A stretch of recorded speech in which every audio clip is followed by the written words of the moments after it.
Welcome to the Salmon Runs YouTube. Enjoy the video. In this video, I will explain how to drive a GMC Yukon. First, take a moment to get comfortable in the driver's seat. Adjust it along with your steering wheel and mirrors to ensure clear visibility all around the vehicle. Locate essential controls like the headlights, wipers, and climate system.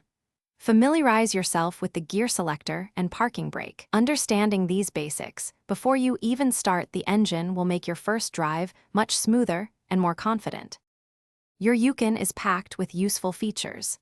The infotainment system offers navigation, audio, and connectivity options.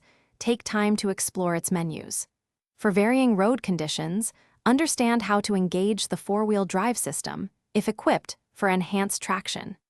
If you're towing, familiarize yourself with the integrated trailer brake controller, which helps manage trailer braking effectively. These controls are designed to make your driving experience safer and more enjoyable.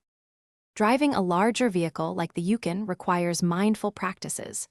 Always maintain a safe following distance, allowing ample time to react to sudden stops.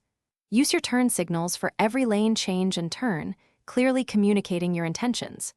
Be extra vigilant about blind spots. The Yukon's size means they can be larger.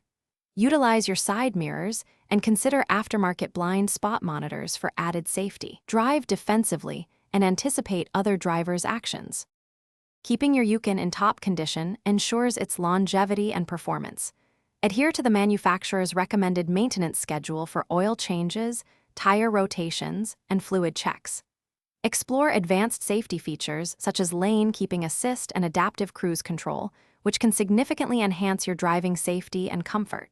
These systems are designed to assist you, but always remain attentive.